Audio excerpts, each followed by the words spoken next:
Tá bom, a gente fazer uma oração enquanto ele está Vamos. conectando. Pai de amor, guarda-nos na tua paz, inspirando-nos a sermos úteis nestes dias difíceis. Se conosco, Senhor, fazendo-nos um canal da tua expressão, para que o Espiritismo possa expressar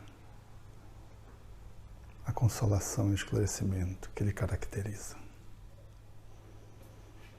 Misericórdia e amparo para todos que estamos nesse desafio. Fica conosco, Pai querido.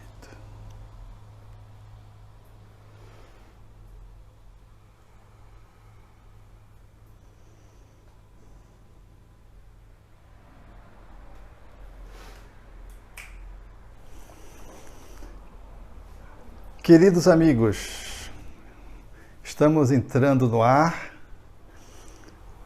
bem caracterizado, com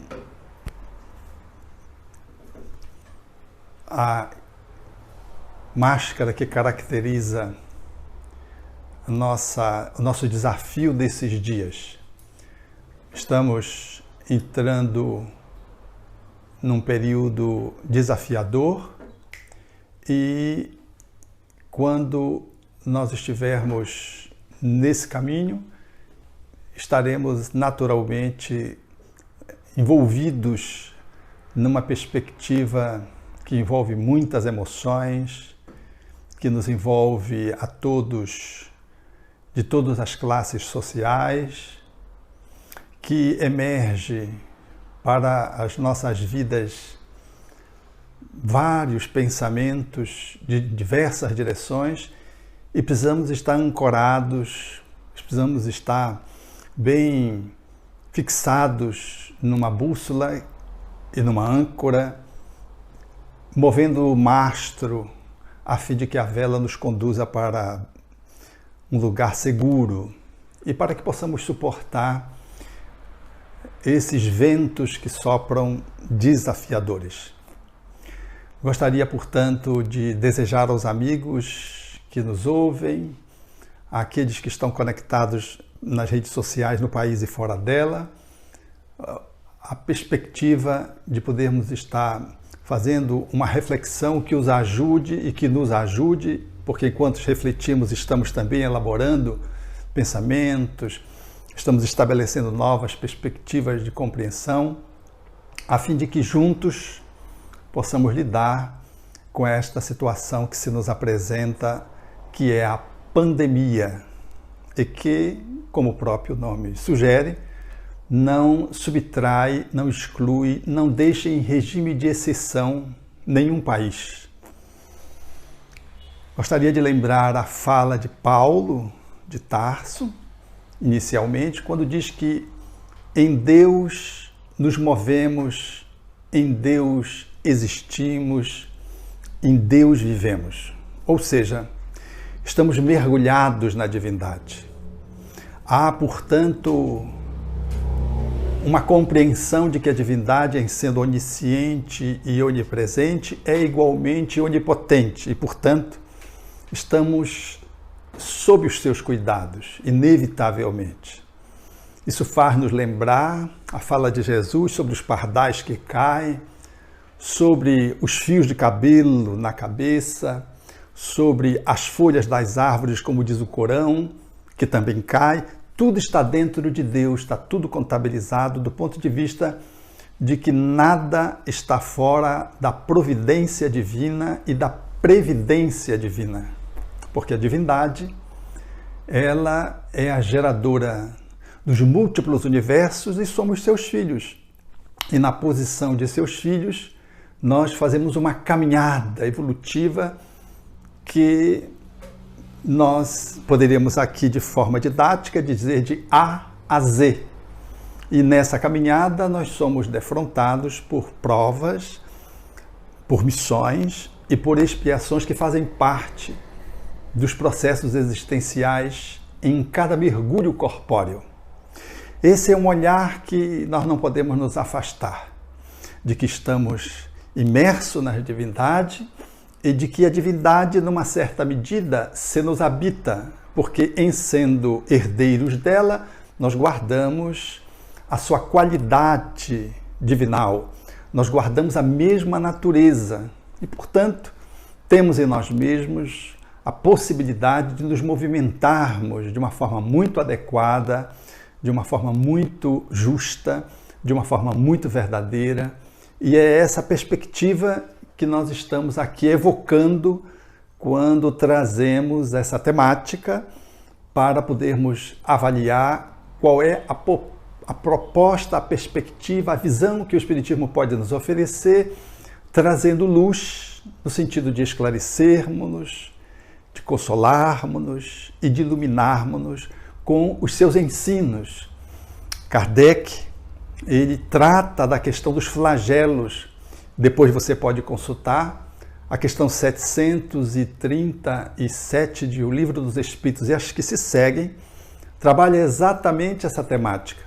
Quando ele pergunta com que objetivo Deus fere a humanidade, estabelecendo, enviando, permitindo os flagelos. E os Espíritos respondem para nos implicar, para nos possibilitar um progresso, apressando o progresso, acelerando esse progresso. Efetivamente, Deus nos deu todas as possibilidades para que possamos fazer a nossa caminhada em razão da nossa capacidade de consciência, que vai se manifestando, entendendo aquilo que é bom, aquilo que não é bom e fazendo as escolhas. Se pudéssemos fazer isso, uso desse recurso, se pudéssemos consultar a própria consciência, nós faríamos escolhas sempre mais lúcidas, mais saborosas, mais iluminativas e nos forraríamos a uma caminhada mais lenta, mais devagar. Porém, a humanidade avança e ela às vezes necessita de alguns eventos que a impulsionam no ponto de vista do progresso. Em função das individualidades de nós, enquanto espíritos, não fazermos escolhas convergentes para que o progresso se estabelecesse de uma forma mais célere, surgem alguns eventos que nos impulsionam mais intensamente. E tanto mais, quanto mais é lento ou quanto mais é retardatário a nossa caminhada. Ou seja, quando fazemos escolhas não lúcidas, não adequadas, não pertinentes, nós criamos condições que vão se avolumando e num dado momento é natural que surjam ocorrências que abalam as nossas estruturas. Então os flagelos naturais, eles são ocorrências que se estabelecem na natureza e que tendem a fazer, de alguma forma, o balanço desse processo das nossas estruturas.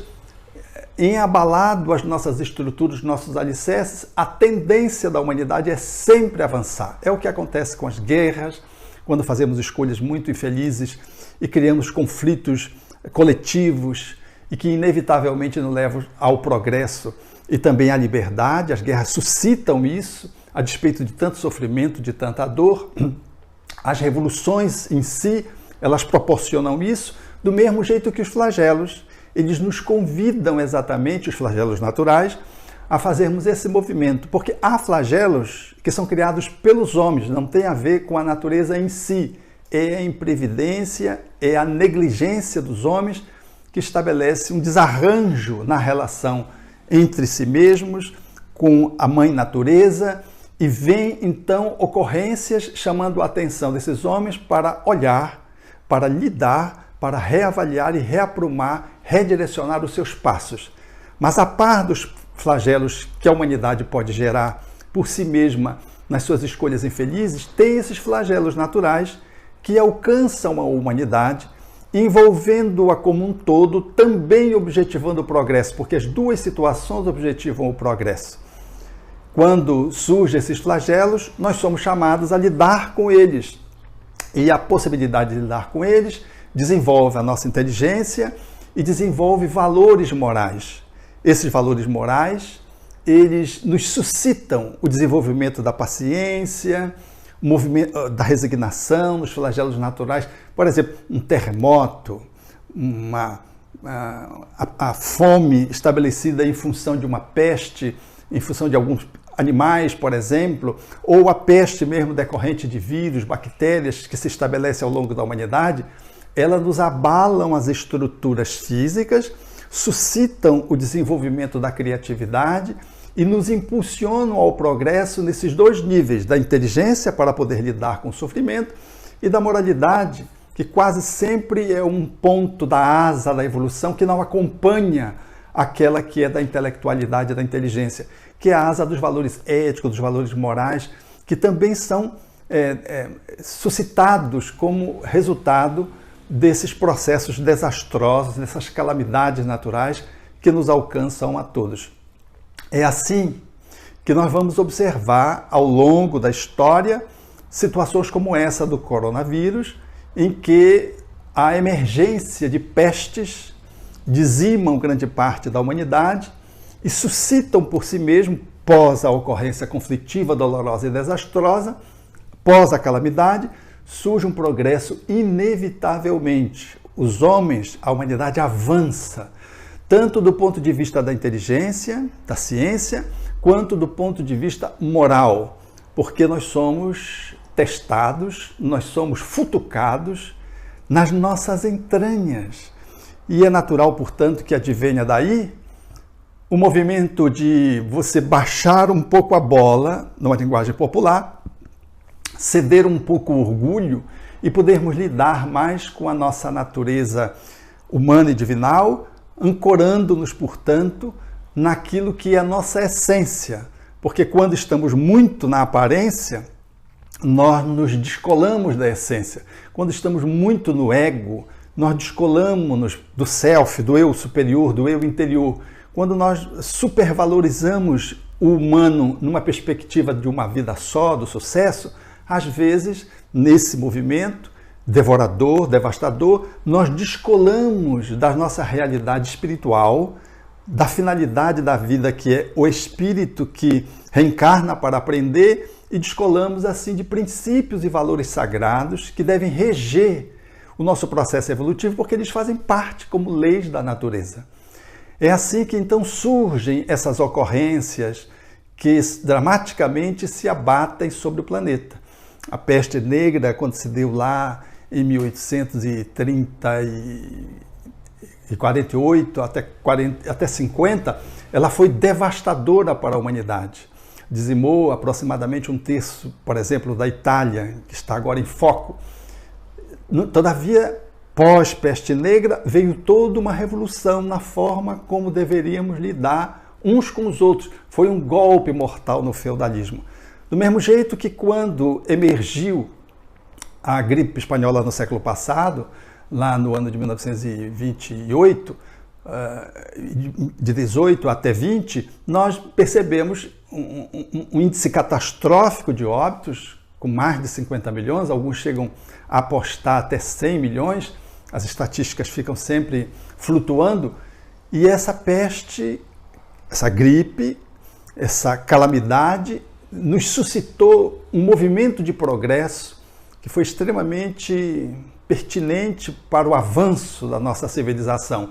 Criou-se o Estado Social, a saúde pública fez um grande avanço depois dessa tragédia que se abateu na humanidade. Então, é assim que emergem, então, ocorrências de forma muito dramática, de forma muito ampla, e que, pós ela, surge o progresso. Paradoxalmente surge o progresso.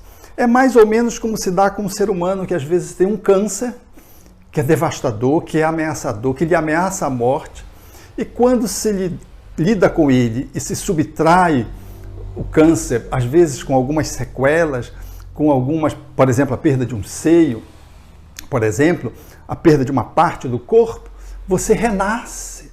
E as pessoas ficam, às vezes, perplexas de ver como uma pessoa pode, depois de ter experimentado uma mutilação de um corpo, ter uma vida tão diferente, tão renovada, tão ampla e tão grandiosa, que não tinha antes, quando estava com o corpo absolutamente bem colocado.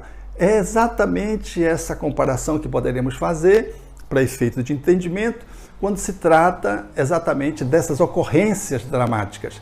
porque elas vêm ao nosso encontro e mexem com as nossas entranhas, nos suscitam novos valores e novos princípios. E a despeito de ficarmos menos no corpo, ficamos mais na alma. A despeito de termos um colapso no sucesso, nós avançamos na direção da felicidade. Muito embora a aparência possa ficar comprometida, mas a essência da vida, ela ressurge, ela renasce de uma forma encantadora. É assim como se dá com o corpo, também se dá com o corpo da humanidade. O tumor que está no organismo e que engendra sofrimento, dor numa cirurgia, e que depois de retirado uma parte do tumor, do corpo, junto com o tumor, o indivíduo renasce para a vida, repensa a existência, realinha o objetivo de vida. Assim é a humanidade. Depois que uma peste avança, uma calamidade nos alcança, é natural que, em seguida, nós possamos rever posições, rever missões, rever propósitos e fazer o realinhamento de possibilidades novas no campo social. Então, o coronavírus vem exatamente nesse mesmo viés que os espíritos alinhavaram ao codificador, em O Livro dos Espíritos, em A Gênese, quando tratava dessas ocorrências que são muito dramáticas e são coletivas, estão mundializadas. E olhar para elas nos exige alguns pontos que são fundamentais. Olhar a vida restringindo ao corpo é uma limitação que nos embute comportamentos ambivalentes. Porque, em olhando o corpo e a ameaça de perda do corpo, nós entramos no desespero. O medo nos assalta, correndo o risco de o pânico se instalar individualmente e coletivamente. Esse é um problema que devemos estar muito atentos nesses dias, porque sempre o pânico, ele nos paralisa, o desespero nos deixa confusos, desorganizados, e isso não ajuda. Esse medo de perder o corpo também pode nos suscitar uma atitude de defesa e de indiferença. Parece que isso não vai nos alcançar. E se temos uma religião, qualquer que seja ela, podemos usar a religião, que às vezes nem diz isso, mas nós usamos, para justificar a nossa lerdeza, a nossa indiferença às ameaças que o processo inevitavelmente pode gerar. Então nós corremos para uma atitude inocente, uma atitude de ingenuidade pueril, infantil, e que nos coloca num sistema de risco, quando se trata de uma situação como essa, mas também faz-nos meio de colocar em risco os outros, porque a nossa atitude, ela não é preventiva, ela não é higiênica, porque ela é inocente, ela é fanática às vezes, e aí a gente contamina-se desse processo interior de medo e contamina, do ponto de vista do vírus, propriamente dito, falando aqui do coronavírus, aqueles que estão muitas vezes circulando e eventualmente entram em contato com você. Imagine, por exemplo, uma família onde o indivíduo tem esse pensamento. Ele acha que nada vai pegar com ele, porque Deus está com ele, Deus vai curá-lo se ele ficar contaminado. Então ele sai irresponsavelmente. Quando ele volta, os outros que possam estar confinados, ele contamina os confinados. Então, essa atitude de indiferença, ela é lesiva para aqueles outros que estão, às vezes, numa posição de maior prudência, de maior cautela e de maior lucidez. Então, o medo, ele nos projeta para o pânico e ele pode nos projetar para uma indiferença que é uma indiferença tola, porque nos coloca vulneráveis e coloca vulneráveis aqueles que vivem conosco, aqueles que trabalham conosco, quando nós não respeitamos as regras de higiene prescritas e previstas pela ciência através das medidas sanitárias que cada governo e cada país assim prescreve de conformidade com a situação. Então, essas são duas situações que se colocam porque nós olhamos apenas o corpo. E, para além dessa situação, quando sofremos o impacto da crise que se nos assola mediante a contaminação, a infecção e a morte, corremos o risco de poder lidar de uma forma muito patética com essa ocorrência, como se a morte fosse algo estapafúrdio, fosse absurdo, fosse incomum, como se nós não fôssemos mortais do ponto de vista corpóreo. Mas as pessoas que só têm o corpo, elas acham, sejam materialistas, ou agnósticos, ou espiritualistas, elas dão valor relativo ao corpo, e nessas duas posturas que nós colocamos, em todas elas, elas sofrem muito pelo medo de perder o corpo, materialista que limita a vida a uma vida. Os religiosos, nessa postura de salvação, quando vê um avô, um filho falecendo, por exemplo, entra em choque com a sua fé e também entra em colapso, mesmo admitindo que a vida está além do corpo. Esse olhar, o Espiritismo nos ajuda muito a pensar. Os espíritos trataram essa questão desde Allan Kardec ao seu tempo, conversando com os espíritos nas pestes vigentes, quando o médico, por exemplo, Demer, apresenta uma análise espírita acerca da epidemia, fazendo valer a compreensão de que somos espíritos imortais. E diante de uma circunstância dessa, nós não podemos reduzir a análise por alguém que só tem um corpo, ou como se fôssemos um corpo. Nós somos espíritos. E precisamos estar ancorados nessa percepção para que possamos dar valor ao corpo que ele merece, que é um valor relativo e que precisa ser considerado. Esse é um ponto. O outro ponto é de, em admitindo que somos espíritos, nós estamos numa viagem, na perspectiva espírita, reencarnacionista. Estamos indo e vindo. Portanto, nós estamos num corpo, não somos o corpo, e estamos num corpo e depois partiremos desse corpo. Esse olhar, ele envolve de que quando antes do corpo nós fazemos um planejamento. Esse planejamento embute uma estrutura de vida com objetivos, onde nós alinhavamos algumas ocorrências a fim de podermos fazer o melhor aproveitamento do tempo usando o corpo. E quando chegar o termo, nós deixamos o corpo e levamos o patrimônio, que é aquilo que nós guardamos dentro de nós mesmos. Para nós espiritistas, a propriedade legítima é aquela que nos é dada a levar deste mundo, ou seja, aquela que nós carregamos dentro de nós mesmos, porque nem o corpo é nossa propriedade. E nesse planejamento, portanto, nós alinhavamos um projeto, e é nesse projeto que pode estar incluso, por exemplo, a desencarnação numa circunstância como essa. Porque também, se não tiver, a desencarnação virá de qualquer forma. Mas eu quero me deter a desencarnação nesse período de calamidade.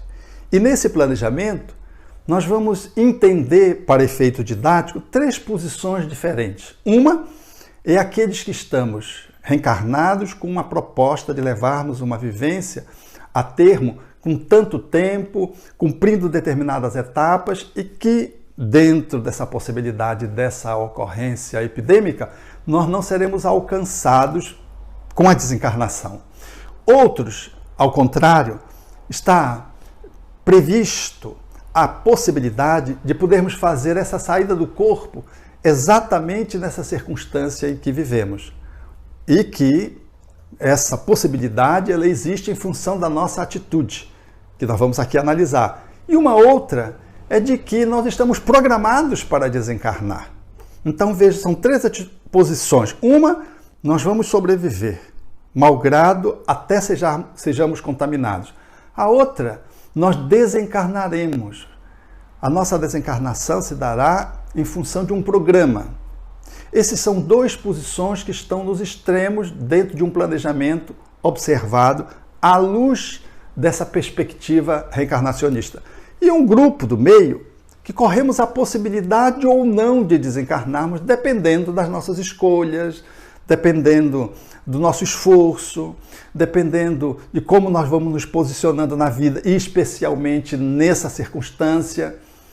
Ou seja, as coisas elas não são herméticas, elas não são pré-determinadas rigidamente. Quando eu digo que aqueles que não vão desencarnar, eu estou me referindo a espíritos que têm compromissos e que estão conectados com a divindade, estão fazendo o que precisam fazer. E podem ser médicos, podem estar no fronte, podem estar envolvidos nessa circunstância. Podem ficar contaminados, mas eles não trazem, do ponto de vista kármico, da lei de causalidade, causa e efeito, a previsão de que vão desencarnar, porque eles detêm compromissos outros que se seguem após a própria epidemia ou a própria pandemia. No sistema oposto, no extremo oposto, estão aqueles que estão previstos desencarnar. E aqui não estou falando de superior e inferior, estou falando de planejamento reencarnatório. Vamos ver, por exemplo, Eurípides Barçanufo, Anália Franco, espíritos de Skoll, desencarnando na gripe espanhola. E é nos espíritos superiores. É que havia uma previsão da desencarnação deles para aquelas ocorrências. Porque eram espíritos, estavam conectados com o divino, mas mereciam desencarnar. Estavam previstos essa desencarnação. Talvez você se admire de eu dizer mereciam desencarnar. Porque para nós espiritistas, a desencarnação não é uma tragédia. É sair do corpo. Tragédia é viver mal. Não é como a gente morre, é como a gente vive que faz a diferença. Então, se você vive bem, permanecer no corpo ou sair do corpo, isso não faz muita diferença. Você está vivendo a vida, está aproveitando a vida, está contribuindo com a sociedade, está fazendo o seu progresso. O como a gente vive é fundamentalmente importante e não como a gente vai morrer, se numa epidemia ou fora da epidemia. Agora, no meio dessas circunstâncias estão aqueles que André Luiz, por exemplo, chama a atenção em conduta espírita quando propõe pugnar para diminuir a mortalidade infantil, querendo nos dizer que se nós nos esforçarmos, vamos diminuir essa taxa, ou seja, de mortalidade infantil. Quando nós, vivendo coletivamente e fazendo escolhas individuais, nós entramos no campo das possibilidades. Podemos desencarnar ou não desencarnar. Se eu me arvoro, por exemplo, numa epidemia como essa, sendo alguém vulnerável, estando no grupo de risco, e me exponho, consequentemente, com uma fé ingênua, eu corro o risco de desencarnar. Quando eu me coloco no meio desse grupo, numa posição de medo, de pânico, eu crio uma condição espiritual de vulnerabilidade energética, perispiritual, ao vírus. Porque toda enfermidade, ela vem de dentro para fora. O agente externo conecta-se e se desenvolve ou não, como diz o espírito André Luiz, nas mensagens que tratam do assunto, chamadas predisposição mórbida e processos epidêmicos. Quando ele determina em o livro Evolução em Dois Mundos, essa estrutura perispiritual que enseja a vulnerabilidade à bactéria, ao fungo, ao vírus ou a desestruturação das células no processos que envolve as alterações de natureza autoimune, por exemplo.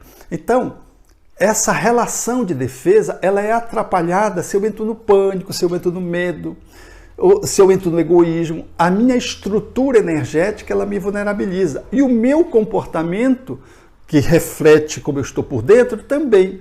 Então, se eu me mostro muito negligente, eu me coloco num grupo de risco. Sendo de risco ou não de risco, mas a minha atitude inconsequente gera consequências nocivas e negativas. Então, para deixar bem claro esse ponto que eu quero alinhavar, mostrando que tudo depende das nossas escolhas de cada dia, sobretudo para esse grupo, nós estamos entendendo que o livre-arbítrio, as nossas percepções, a nossa compreensão e a nossa decisão e a nossa atitude, por consequência, ela gera efeitos correspondentes. Então, diz André Luiz, por exemplo, no livro Ação e Reação, quando ele mostra aquele diálogo daquele espírito que estava sendo abortado sequencialmente e estava querendo desistir. E o benfeitor disse, não, nós vamos tentar mais uma vez, vamos tentar sensibilizar a mãe. Ou seja, era um aborto que estava sendo recorrente e estava eliminando um espírito que estava tentando renascer. Então, ele tentava, ele poderia, a gestação, vingar ou não, dependia da escolha da mãe, porque ele se submetia, enquanto processo relacional kármico, àquela circunstância. Ou seja, as coisas elas não são rígidas, elas não são determinadas adrede. Nós fazemos um planejamento, nós fazemos um esboço e cumprimos ou não para mais ou para menos, ou suprimimos todo esse planejamento com, às vezes, atitudes dramáticas. Quando, por exemplo, se opta pelo suicídio, se faz um caminho de subtração da existência, se a gente faz isso de caso pensado, dramático, e queimamos um projeto reencarnatório. Saímos do corpo, continuamos vivos, e saímos do corpo e queimamos um projeto reencarnatório. O que eu estou querendo dizer com isso? Para poder colocar claramente essas três posições que nós colocamos. É de que ao lado de espíritos que estão planejados não desencarnar e daqueles que estão planejados, estão programados para a desencarnação, existe a maioria, um grande grupo, que estão exatamente no meio dessa circunstância e estão relacionados à sua desencarnação ou não, à sua postura. E a sua postura consigo mesmo, a sua postura com o outro familiar, que vai influenciar ou não para que a reencarnação possa ser resguardada ou possa ser precipitada, antecipada. E por que eu estou dizendo isso? Porque Allan Kardec propõe que ao lado dos flagelos naturais, a nossa imprudência e a nossa negligência pode agravar as consequências. E o inverso, diz ele, também é verdadeiro. Quantas vezes a ciência, as obras de arte, elas subvertem as consequências negativas, minimizando os danos. Então, nós temos o livre-arbítrio aí para usar a nosso favor ou a nosso desfavor, dependendo da forma como nós nos colocamos em face dessas circunstâncias epidêmicas que estão aí. O que significa dizer, por extensão, de que temos que seguir todas as normas sanitárias que a ciência médica propõe, de que temos que, portanto, fazer as escolhas consequentemente com aquilo que a ciência nos sugere. A ciência que o mundo proporciona e produz, e que temos que seguir aquilo que a ciência espírita também nos diz. E o que é que a ciência espírita nos diz? De que nós estamos vivendo num processo de aprendizado, de que as tragédias, por piores que sejam, se nós estamos fazendo o que precisamos fazer, elas sempre resultam positivo, tanto para a sociedade quanto para o indivíduo que desencarna. De que a morte não é o fim, a morte é o término de um ciclo. E de que, portanto, se um familiar nosso vai, se um ente querido desencarna nessa circunstância ou noutra, isso não é o término de uma circunstância, o término da vida. Isso é o término da vida corpórea. O corpo é a expressão de uma vida espiritual. A vida efetiva, definitiva, é a vida espiritual. Os espíritos usam uma metáfora muito bonita. Quando dizem um general, quando ele recebe os seus soldados, ele não está preocupado se os uniformes rasgaram, estão rotos, danificados ou não. Ele está preocupado com o soldado que habita, que está vestido o seu uniforme. O soldado, nessa metáfora, é o espírito. E as vestes são o corpo, para mostrar que a divindade, ela chama-nos a atenção para que a dimensão espiritual seja o foco para o qual nós devemos estar muito atentos, cuidando do corpo, como propõem os espíritos. Assim, fazendo escolhas lúcidas, fazendo o que precisamos fazer, o melhor que precisamos fazer individualmente em grupo, e se surge uma ocorrência adversa aos nossos desejos, nós temos essa compreensão de que a desencarnação, não é morte, é a finalização de um ciclo, não é o término da vida. E de que isso poderia estar programado, a desencarnação, ou não. Se nós fizemos alguma coisa que foi impróprio e nos expomos indevidamente e desencarnamos, isso também vai servir de um aprendizado. Mas isso não deve ser a nossa escolha, isso não deve merecer, portanto, ser valorizado. O que deve ser valorizado efetivamente é podermos seguir a ciência médica, a ciência sanitária e podermos também fazer o alinhavo que é consentâneo, que é sincrônico, que é harmônico da ciência espírita, que nos investe da fé, que nos propõe a serenidade. Kardec recebe dos espíritos de que os valores morais vão emergir nas crises dos flagelos. Ele sinaliza a paciência, a resignação, a abnegação, o desinteresse, o amor ao próximo, a caridade. Esse conjunto de virtudes, eles ornam a alma como possibilidade de exercícios e a alma vai desenvolvendo essas competências individualmente e vai atuando globalmente, coletivamente. E é isso que faz-nos a diferença no desfecho para uma ocorrência dentro de uma epidemia. A gente não sabe, dentro de um processo epidêmico, qual vai ser a nossa... se há uma destinação prévia, se há uma programação. Porque mesmo numa programação nós podemos ter uma moratória, mesmo aqueles que estamos previstos desencarnar, pode haver uma moratória, uma sobrevida em função do objetivo da nossa existência. Mas o que não nos cabe, na visão da ciência espírita, é sermos ingênuos, sermos fanáticos, de colocarmos na mão dos espíritos a nossa cura, de não tomarmos os cuidados higiênicos recomendados universalmente pelas secretarias de cada estado e de cada cidade, do ponto de vista sanitário. Não nos cabe. Observar isso é estar fazendo o alinhamento da ciência espírita com a ciência humana, que vai produzindo conteúdos e que serve tanto para o interesse pessoal quanto para o interesse coletivo. Há 3 cenários que se desdobram no Brasil e no mundo, que se alinham segundo os pesquisadores. Um é você deixar a epidemia vir e não fazer nada, como a princípio a Inglaterra havia identificado como essa possibilidade.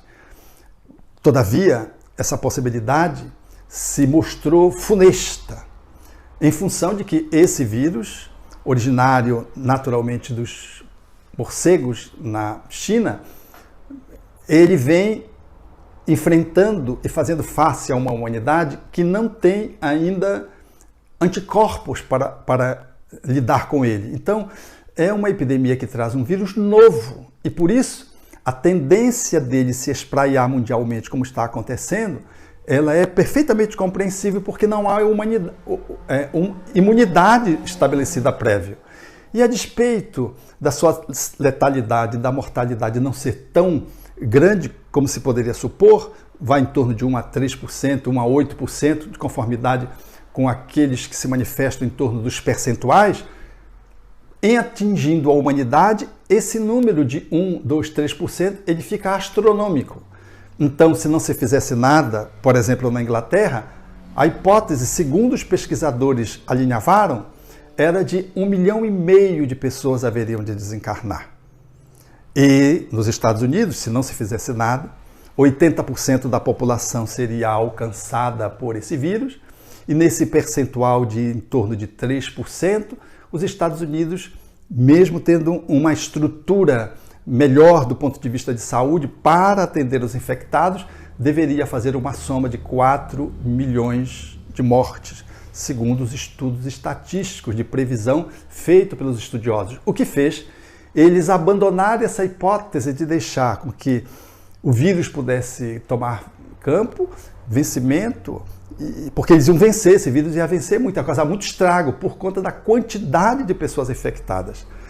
E quantidade de pessoas infectadas que geraria um descompasso com a estrutura de atendimento de saúde, gerando aquilo que o ministro Mandetta propôs ontem e tenho feito de forma reiterada, o colapso do nosso sistema de saúde, porque o número de pessoas infectadas, ele não terá possibilidade da rede de saúde fazer o acolhimento em função dessa desproporcionalidade de leitos e ventiladores mecânicos e o número de pessoas que vão precisar de leitos de UTI e de ventiladores mecânicos, já que esse vírus, muito embora ele não seja tão devastador, em função dele se espraiar por grande parte da população, ele vai deixar, num percentual de 3, 4, 8%, pessoas em condições de vulnerabilidade que nós não temos, em função do número, condições de atender na rede de saúde. O que nos faz entender, nessa primeira hipótese, de largar de mão, que essa é uma hipótese inviável. Então surgem 2 hipóteses propostas por alguns pesquisadores, dentre eles o Átila Marino, que faz uma proposição da mitigação e da supressão. A mitigação é o que vem os países todos se movimentando nessa direção. E a supressão é o que a China fez com o Yuan quando a epidemia foi identificada e quando as medidas foram tomadas, foram de supressão. A diferença entre uma e outra é que a mitigação, você reduz a movimentação das pessoas, fecha as escolas, fecha as universidades, fecha os espaços de trabalho, ficam só os serviços essenciais, portanto, diminuindo, intensamente o processo de convivência e, portanto, a transmissão do vírus. A mitigação, ela visa isso, visa diminuir o número de contaminados para que eles, ao invés de ficarem contaminados em grande soma de uma vez só, colapsando a rede pública de saúde e morrendo muitos por não termos condições de atender as pessoas, nós fazermos o processo do alongamento, do espaçamento desse processo de contaminação e infecção, permitindo, portanto, que essa infecção se dê num tempo mais largo, evitando, portanto, de que muita gente, num tempo muito curto, seja infectada e adoeça, porque a pessoa pode ser infectada e não desenvolver a doença, mas ela contamina, a despeito de não desenvolver a doença, ela contamina. Isso é a mitigação. O ideal, segundo alguns pesquisadores, é a supressão. A supressão é o confinamento absoluto para tudo, menos os serviços essenciais, naturalmente, para tudo.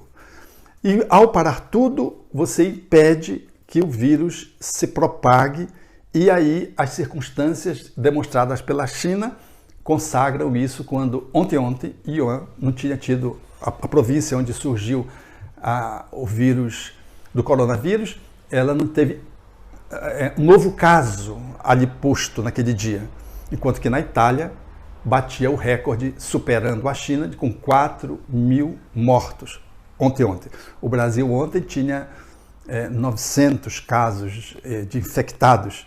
Nós estamos falando hoje, aqui no dia, hoje são 22, né? 22 de março. Estou lhe dizendo isso porque essas circunstâncias, ficando gravadas, a gente pode se situar. Então, voltando àquela análise, nós vamos ter aquelas posições daquele grupão dizendo que nós precisamos fazer uma escolha lúcida. E a escolha lúcida, seguindo as organizações sanitárias, seguindo as orientações governamentais, é de isolamento. Confinamento. Se uma pessoa está contaminada, confina. Confina ela e a família. E aí você cria um processo de minimização das consequências.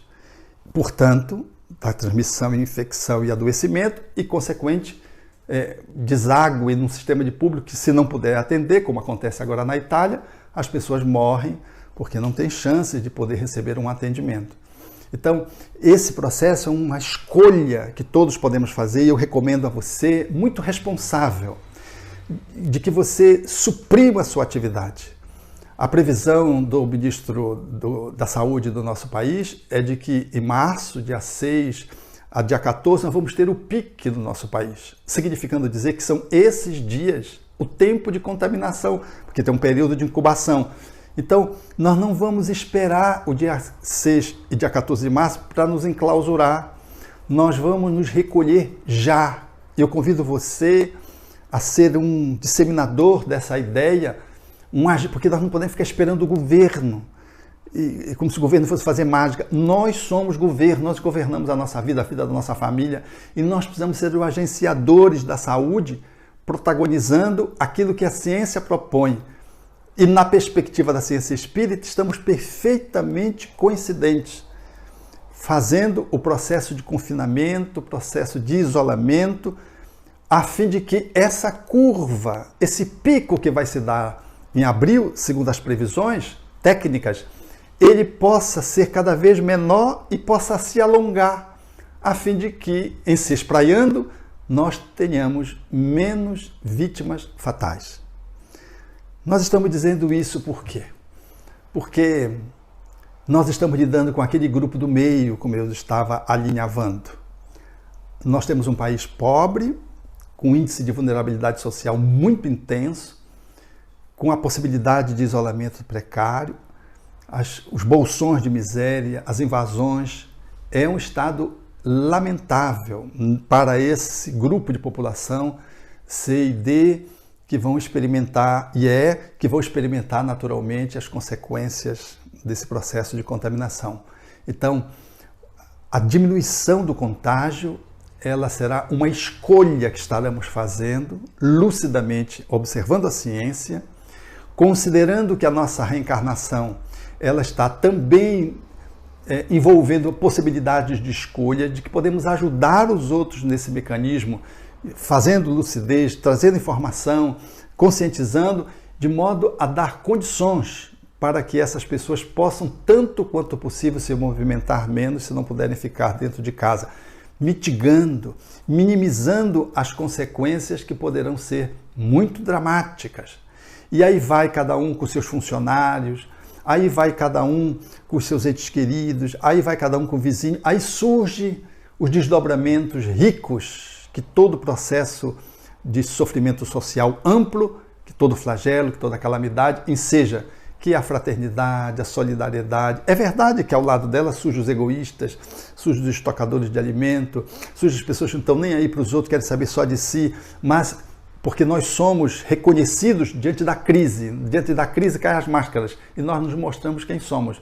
E esses são dias, portanto, que apontam na direção de um exercício de fraternidade, de você poder ser aquele que, indo ao supermercado, por exemplo, você o faz e ajuda um vizinho seu que está lá, que é idoso, ou que tem uma doença crônica, ou que tem imunidade deficiente. Você pode fazer, se ponha, interfone, diga que você vai, e você pode mediar isso. São pequenos gestos que nós podemos fazer salvaguardando vidas. Não se expondo, porque você, por exemplo, que é jovem, que tem chance de se contaminar e nada vai acontecer com você, pelo menos do ponto de vista estatísticos, você é egoísta quando sai, que só pensa em você. Diz, eu tenho boa imunidade, tenho boa comida, sou forte, faço academia, sou sarado. Você é egoísta porque não pensa nos outros, porque você se contaminando, e pode acontecer de você se contaminar, nem apresentar sintoma, mas você passa o vírus para os outros. Mas também não se fie muito, porque há jovens que desencarnam, como há velhos que não morrem. Vi ontem uma senhora na Itália, de 95 anos, em Módena, chamada Chiara, que saiu 95 quando saiu da UTI. Sofreu a internação, a intubação, e saiu 95 anos, quer dizer, no grupo de risquíssimo, de risco máximo, sobreviveu. E há quantos que são aparentemente invulneráveis e desencarnam. Estão dentro daquele ponto que nós levantamos, do planejamento, aquelas ocorrências que a gente não sabe avaliar. Há muitas pessoas que caem da bicicleta, batem a cabeça e morrem. E há outros que caem do prédio, aqui em Belém do Pará, de onde estou falando, o prédio caiu e tinha gente no 10º andar, com o prédio desmoronou e a pessoa não desencarnou. Eu conheço uma pessoa que se projetou do prédio, do 8º andar.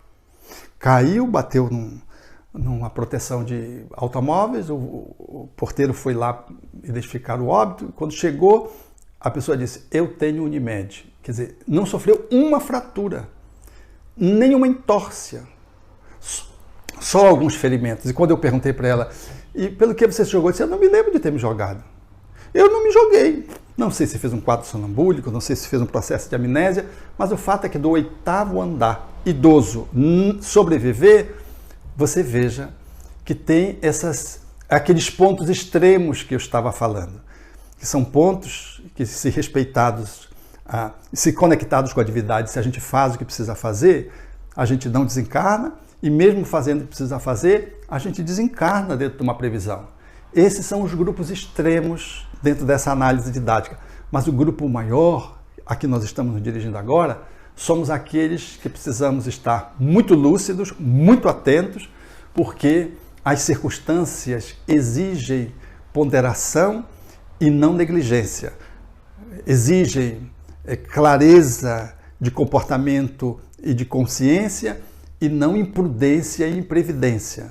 Seja você, portanto, aquele que fortalece esse mecanismo social, se isolando e fazendo os subprodutos que vai resultar de toda essa crise, porque toda essa crise vai nos levar a um processo de maior intimidade familiar ou de constatação de que a nossa família tem problema, porque a gente não vai conseguir viver confinado num Big Brother familiar durante 1, 2 meses tão facilmente, mas vai nos ensinar de que fazemos pouco contactos conosco, ou vai nos propiciar que a gente mergulhe dentro de nós mesmos, nos conheça mais, vai nos ensinar que não é só o trabalho que é importante, de que a família é importante, de que a escola é importante, de que o hospital é fundamental. Nós vamos aprender muito no sequenciamento dessa crise. O nosso olhar não é um olhar de desesperança, de tragédia, é um olhar de desafio. É um processo, efetivamente, que vai nos suscitar, enquanto crise, as entranhas. Mas se a nossa fé nos propiciar essa fé raciocinada de que podemos e devemos caminhar conectado com a divindade, seguindo a ciência médica, seguindo a ciência e a filosofia espírita, nós haveremos de nos posicionar eticamente, como o Espiritismo nos sugere, confiando de que Deus vela pelos seus filhos que estão fazendo a sua parte. Porque a verdade, ela é granítica nesses dias. Dizer, buscai o reino dos céus e a sua justiça, e o resto vem por acréscimo. Fazer o que precisamos fazer. E tudo que advir será bom. Até a desencarnação será boa se advir do ente querido ou nossa.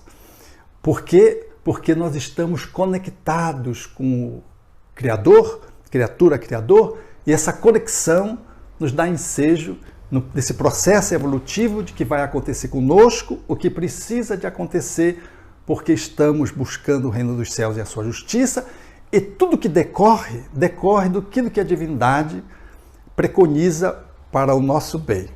Mas não confundamos isso com atitudes irresponsáveis, com movimentos fanáticos, com irreverência em relação aos postulados da ciência, ou de credulidade infantil e imatura, achando que os benfeitores espirituais vão cuidar de você, vão esterilizar você, porque eles têm condições de fazer isso. Eu quero dizer que as cirurgias que documentavam a existência dos espíritos, a influência dos espíritos, cirurgias às vezes com mão armada, subverter os códigos da ciência médica, da hemorragia, da asepsia, da dor e da cicatrização. Os 4 cânones da medicina eram subvertidos quando você, por exemplo, fazia uma intervenção no seio e não sangrava, sem luva e não infectava, não sentia dor e cicatrizava abruptamente. Esses processos que se estabeleceram na pesquisa, num enquadramento de documentar de que há uma dimensão para além da humana, demonstram que quando os espíritos querem, eles podem efetivamente fazer intervenções e usando o processo mediúnico, eles podem fazer coisas fantásticas. Mas esse exemplo citado fazia parte de um projeto de pesquisa no qual a humanidade precisava acordar, mediante fatos contundentes, de que os espíritos existiam, fazendo valer ocorrências que contrariam ou contrariavam aquilo que era o normal de acontecer com o corpo.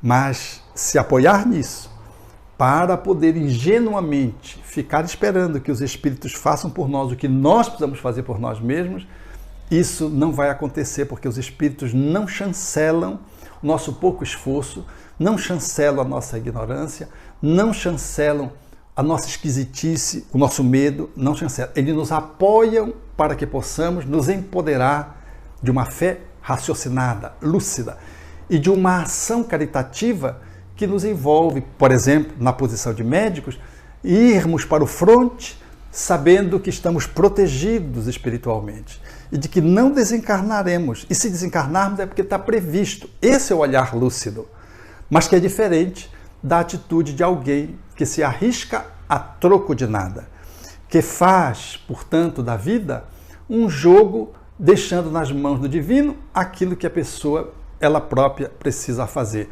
Isso é uma fé que não coaduna, é uma fé cega que não coaduna com a visão que o Espiritismo nos propõe. Por fim, para abrirmos para o debate, nós gostaríamos de alinhavar que lá ao tempo de Jesus isso já havia sido predito. Não o coronavírus em si, o corona, mas as pestes. O Evangelho fala nos sinais dos tempos, das nações se colidindo, os reinos um contra o outro, filho contra os pais contra os filhos, morte se estabelecendo, pestes, terremotos. Jesus fala de tudo isso, fazendo entrever de que tudo está dentro de um ciclo de transformação. E os espíritos alinhavaram a Allan Kardec que vivemos o ciclo da finalização de um planeta de provas e expiação, abrindo-se para um novo ciclo que é o planeta de regeneração. E de que essas ocorrências elas estão previstas, suscitando que o homem desenvolva a sua capacidade de inteligência e se desenvolva do ponto de vista moral.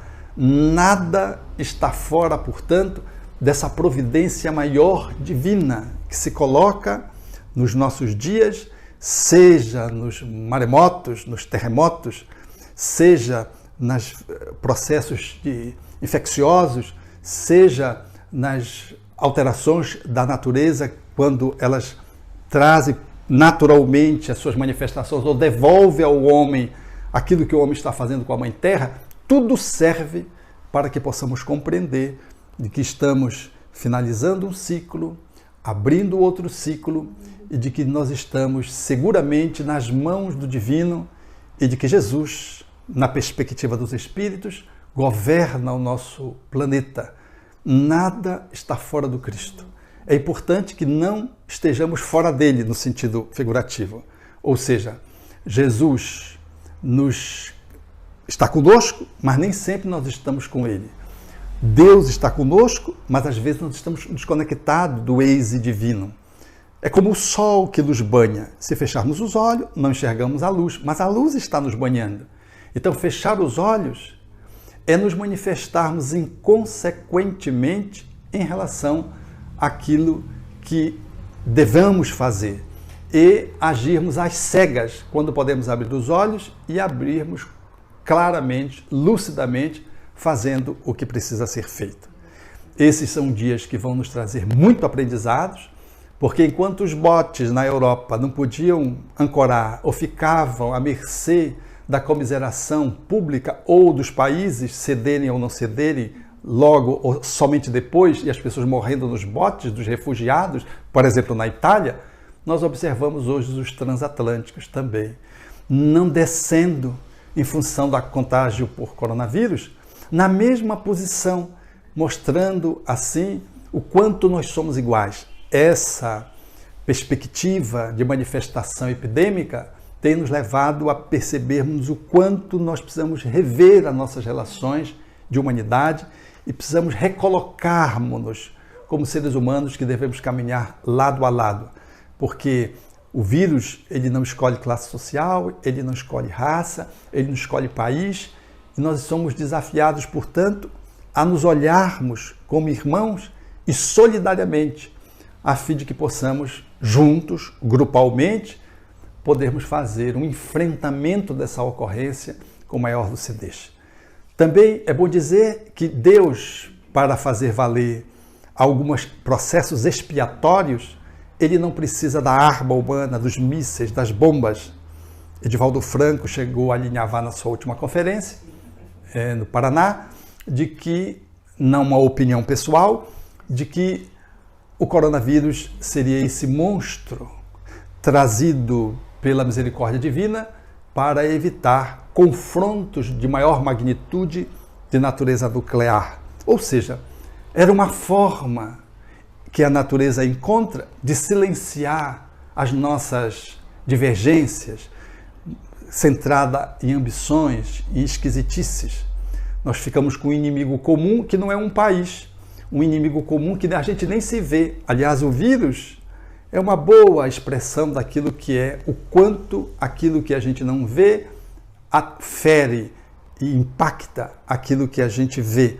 O quanto, por exemplo, aquilo que nós não enxergamos é tão mais fundamental daquilo que enxergamos. Ou essa relação de encaixe, ela é uma relação de encaixe que precisamos refletir. Ou seja, o quanto o nosso corpo que nós vemos reflete o espírito que nós não vemos.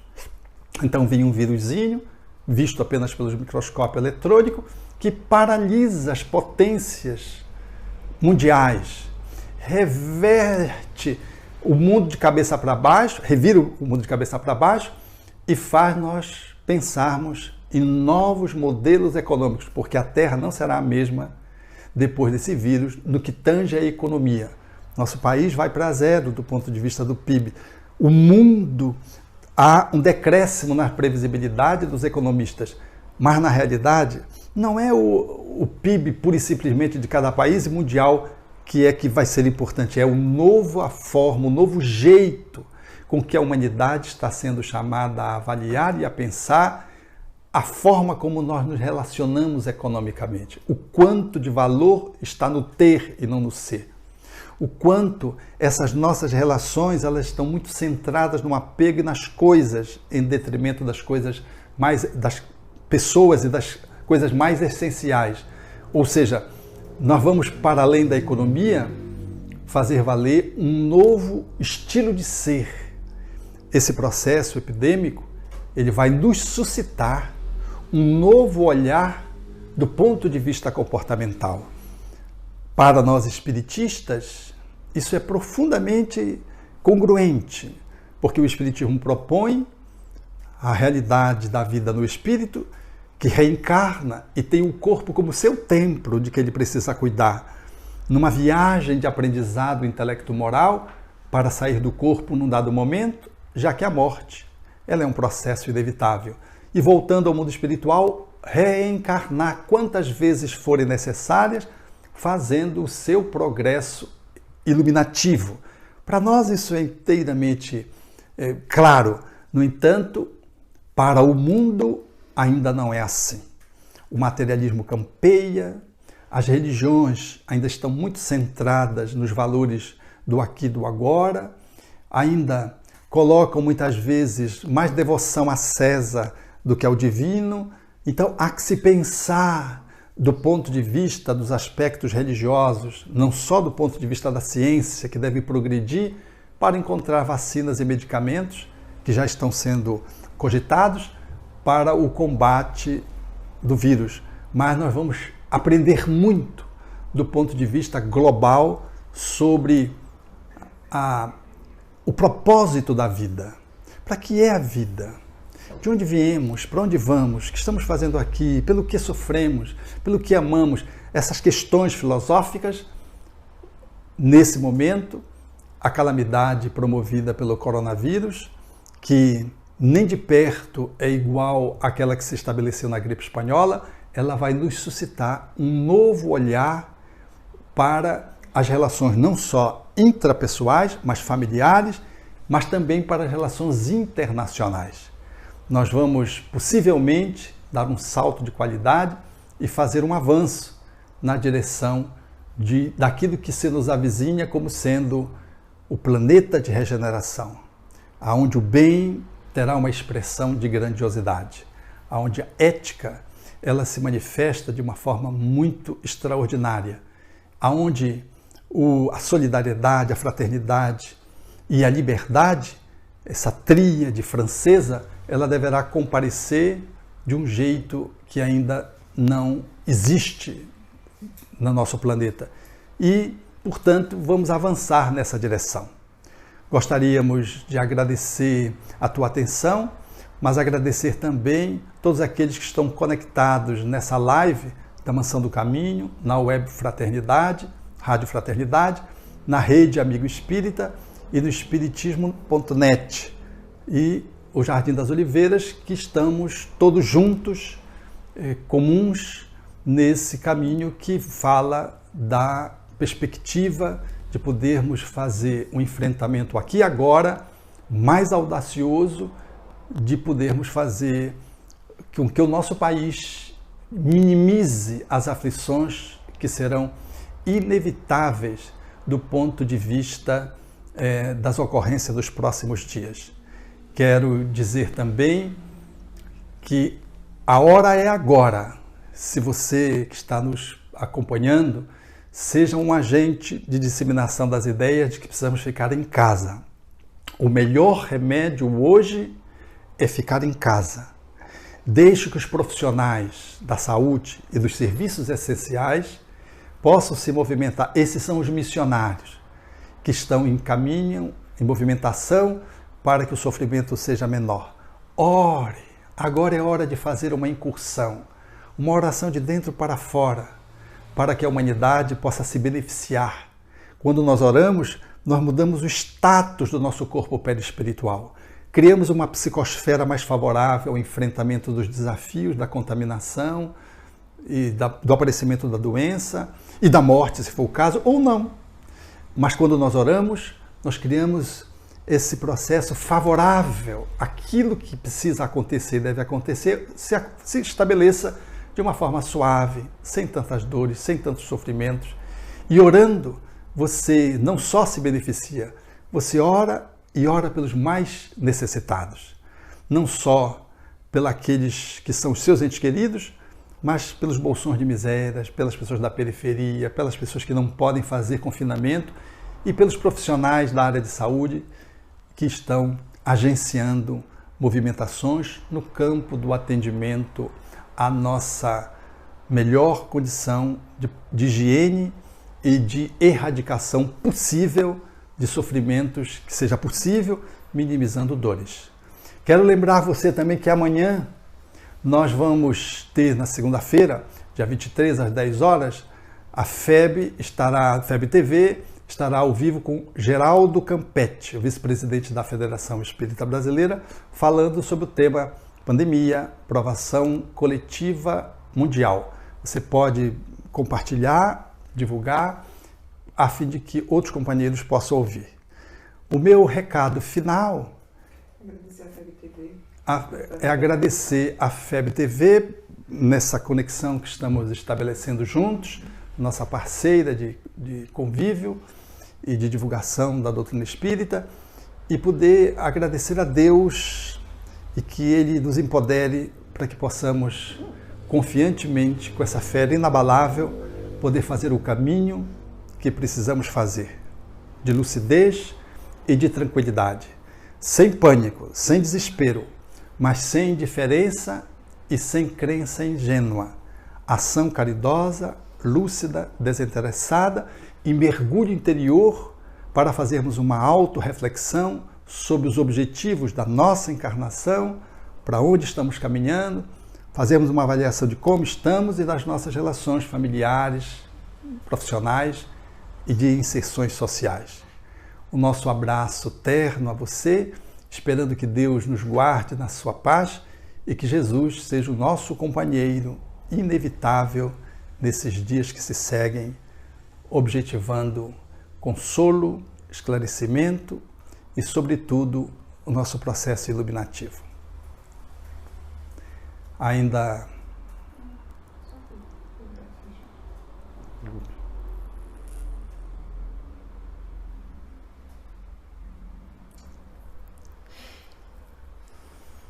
já? Não ia ficar na pergunta e resposta?